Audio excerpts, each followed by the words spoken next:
আজকাল কোনটা ভাই দেখেন তো।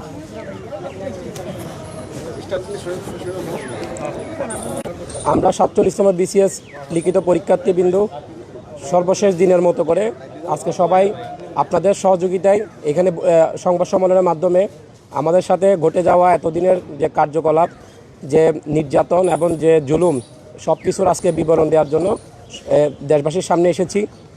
আর আমাদের বিষয়ে অনেকে ভালো মতো না জেনেই আমাদেরকে ভুল বুঝেছেন যে আমরা জনদুর্ভোগ করেছি, বা অনেক নিউজ থেকেও নিউজ করা হয়েছে যে আমরা জনদুর্ভোগ করেছি। আসলে আমরা শুরু থেকে কিছু করিনি।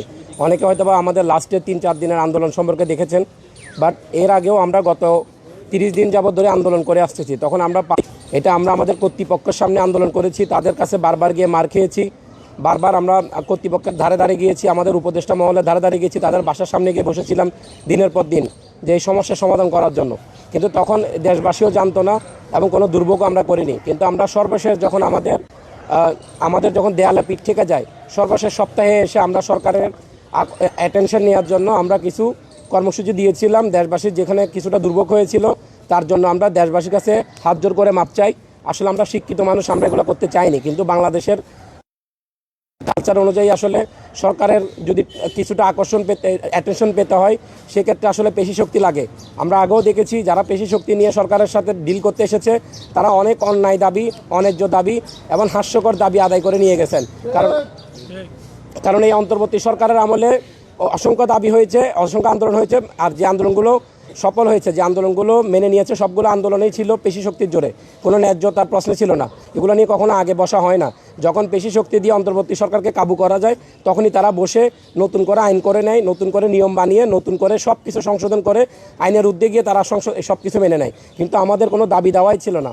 আমাদের একটাই বিষয় ছিল যে আমরা অনেক কষ্ট করে, প্রায় গণঅভ্যুত্থানের পরে 1 বছর দেশ লক ছিল, 1 বছর কোনো ধরনের সার্কুলার তেমন একটা ছিল না। তারপরে একটা সার্কুলার ওনারা নভেম্বরে দেয়, সেই সার্কুলারের পরীক্ষা 4 বার পিছিয়ে 11 মাসে গিয়ে সেপ্টেম্বর 19 তারিখে পরীক্ষাটা অনুষ্ঠিত হয়, এবং ইতিহাসে সবচেয়ে একটা কঠিন পরীক্ষা ছিল। তো আমরা প্রায় 2 বছরের মতো করে, সর্বনিম্ন 1.5 থেকে 2 বছর পরিশ্রম করে একটা শিক্ষার্থী, যারা মধ্যবিত্ত ঘরের, যারা গরিব ঘরের শিক্ষার্থী, তাদের কাছে এই বিসিএসের মাধ্যমে তারা তো আমাদের স্যারদের, চেয়ারম্যানের টিচার বা ইউনুস স্যারের মেয়ের মতো করে বিদেশে গিয়ে পড়াশোনা করতে পারে না। তো আমরা তো এই বাংলাদেশে আমাদের এই ক্যারিয়ারটাকে স্বপ্ন দেখি। তো সেক্ষেত্রে আমরা এই বিসিএসটাকে নিয়ে আমাদের স্বপ্ন বুনে আমরা আর অন্য কিছু এই বাংলাদেশে নেই যে করব, যে শিল্প, শিক্ষিত শ্রেণীর যে শিল্প, এটাও নেই। আমাদের যে শিল্পগুলো আছে আপনারা খবর নিয়ে দেখবেন, বাংলাদেশের অর্থনীতি কৃষি নির্ভর, গার্মেন্টস নির্ভর, তারপর হচ্ছে প্রবাসী শ্রমিক নির্ভর। এখানে তো আর আমাদের অ্যাক্টিভিটিস তেমন একটা নেই। তো আমাদের জন্য যেটা আছে শিক্ষিত সমাজের জন্য, সেটা হচ্ছে বিসিএস। আমরা এই আন্দোলন করতে গিয়ে এটাও দেখেছি দেশের বৃহৎ একটা অংশ বিসিএস বিরোধী, অথচ উনি নিজে কখনো বিসিএস দেননি বা বিসিএস সম্পর্কে বুঝেন না। আর কিন্তু তার পরিবারের সদস্য যখন বিসিএস ক্যান্ডিডেট হয়, তখন তার গর্বে বুক ফুলে যায় যে তার ভাই বিসিএস ক্যাডার হয়েছেন, এবং সে পুরো এলাকা ঢোল পিটিয়ে বলে। কিন্তু যখনই অন্যের ছেলে হয়, তখনই তিনি এটা খুব বাজেভাবে, নেগেটিভভাবে এই বিষয়টাকে উত্থাপন করেন। তো আমরা অনেক কিছু সম্মুখীন হয়েছি, আমরা এই আন্দোলন না করলে জানতাম না। আসলে আমরা কি আন্দোলনকারীও না, আমরা ছোটোবেলা থেকে পড়াশোনা করেছি, কখনো কোনো রাজনৈতিক দলের মিছিল মিটিংও যায়নি, সবাই খুব পড়ুয়া ছেলে। কিন্তু সেই পড়ার টেবিল থেকে আমাদেরকে এই পরিস্থিতির মাধ্যমে রাজপথে নিয়ে আসা হয়েছিল। আমরা মার খেয়েছি পুলিশের, প্রথম দিকে আমরা ব্যাপক মার খেয়েছি, লাস্টের দিকে আমরাও কিছুটা শক্ত অবস্থা নিয়ে দাঁড়িয়েছিলাম। কিন্তু আমরা লড়াই করতে করতে করতে করতে লাস্টে এসে তাদের সাথে পারিনি। কারণ এই রাষ্ট্র সবসময় যে কোনো বিষয় দমন করার জন্য, এটা আগের আমল, পরের আমল, বর্তমান আমল, সব আমলেই থাকবে।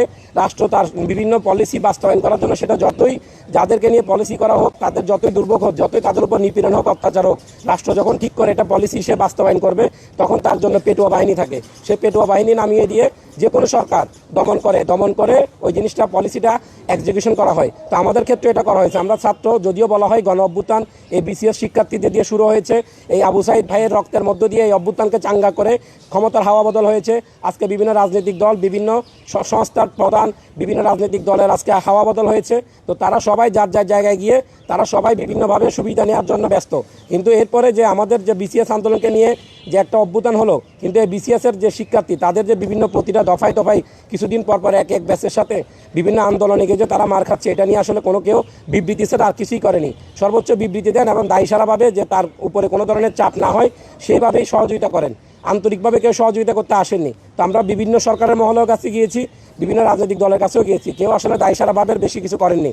তো আমরা আরেকটা জিনিস ক্লিয়ার করতে চাই, আমাদের দাবি কিছুই ছিল না, আমাদের দাবি একটাই ছিল, বিসিএস পরীক্ষায়, লিখিত পরীক্ষায় পুরাতন শিক্ষার্থী এবং নতুন শিক্ষার্থী যারা আগেও 2-1 বার লিখিত পরীক্ষা দিয়েছেন এবং যারা একেবারে নতুন এবার প্রথম লিখিত পরীক্ষা দিবেন, 2 ধরনের শিক্ষার্থী থাকেন। তো সেক্ষেত্রে সময়টা যদি খুবই কম হয়, সেক্ষেত্রে নতুন শিক্ষার্থীর পক্ষে একটা বইপত্র কিনে নোটপত্র গুছিয়ে পরীক্ষায় বসার মতো করে পর্যাপ্ত সময় থাকে না, কারণ তার এইসব গুছানোর আগেই পরীক্ষা শেষ।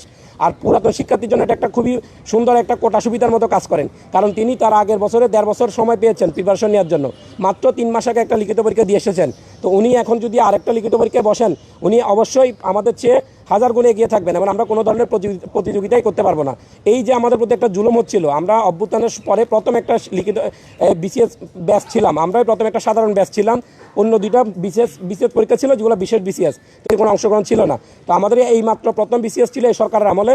তো ওইটাতে আমরা এরকম একটা বৈষম্য ছিল বলে আমরা সরকারের তরফ থেকে বারবার জানিয়েছি সরকারকে যে এটার একটা প্রতিকার করেন, আমাদের জুলুম থেকে বাঁচান, আমরা একটু সময় চাই, আর কিছু না ভাই, আমরা একটু সময় চাই মেধার পরিচয় দেওয়ার জন্য। আমরা বলি না যে আমাদের কোনো গ্রেড বাড়াতে, লবিং করে চাকরি দিতে বা কোনো একটা কষ্ট কমায় দিতে, আমরা জাস্ট বলেছি আমাদেরকে কষ্ট করতে রাজি আছি, একটু সময় দেন, আমরা যেন প্রতিযোগিতা করে আমাদের স্বপ্নটা বাঁচায় রাখি। কারণ এখানে আমাদের প্রত্যেকটা শিক্ষার্থী মানে তার সাথে তার পরিবার, তার সমাজ এবং তার স্কুল কলেজ সবাই তাকাই থাকে যে না, সে প্রিলি পাস করেছে মানে সে লিখিত পাস করে সে ক্যাডার হয়ে আসবে।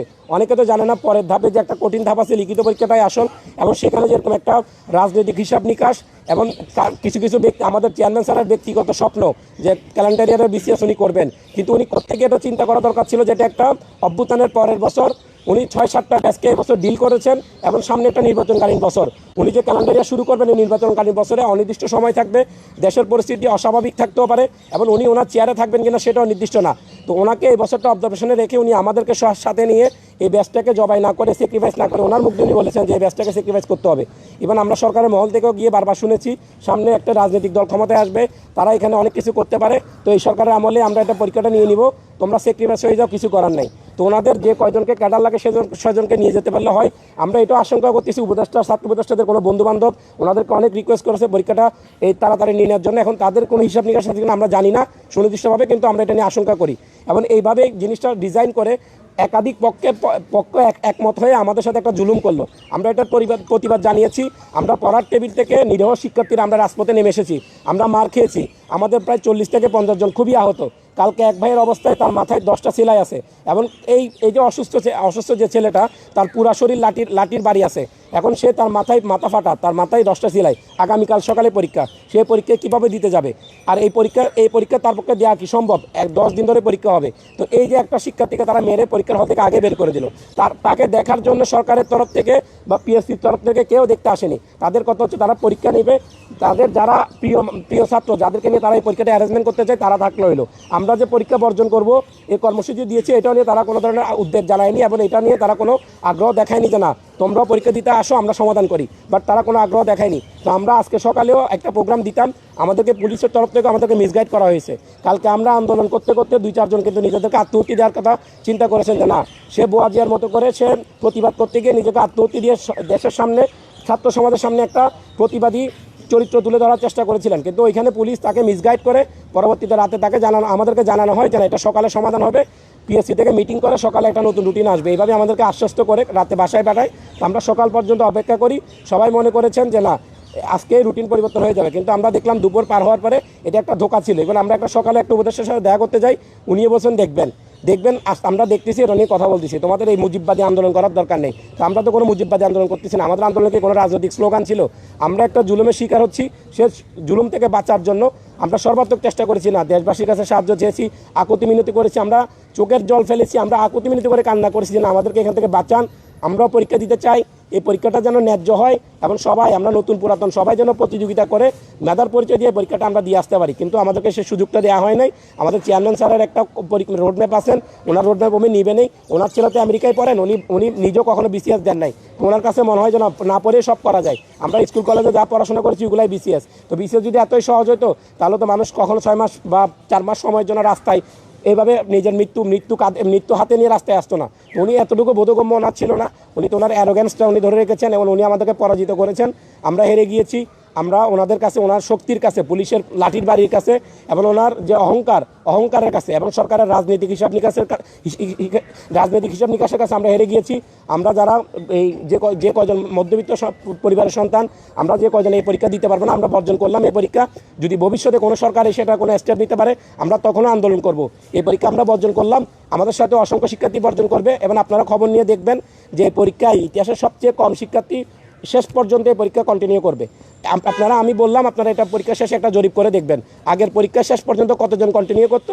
আর এই যে একটা প্রহসনের পরীক্ষা এবং একটা যে রাজনৈতিক হিসাব নিকাশের পরীক্ষা, একটা যে বৈষম্যমূলক পরীক্ষা, অবাস্তবিক এবং অযৌক্তিক একটা রুটিন দিয়ে যে পরীক্ষা নিচ্ছেন, সেই পরীক্ষায় কত পার্সেন্ট শিক্ষার্থী শেষ পর্যন্ত কন্টিনিউ করেছেন এটা নিয়ে দেখবেন যে ইতিহাসে সবচেয়ে একটা কম সংখ্যক শিক্ষার্থী এই পরীক্ষা অংশগ্রহণ করেছেন। আপনাদের কোনো কোয়েশ্চেন থাকলে আপনারা করতে পারেন। আমরা পরীক্ষার পরেও যারা বর্জন করব আমরা আন্দোলন করার আমরা একটা পরিকল্পনা আমাদের আছে। আমরা যারা বর্জন করতেছি তারা যদি আমরা সংখ্যায় অনেক বেশি হই আবার পুনরায় নেওয়ার জন্য আন্দোলন করব।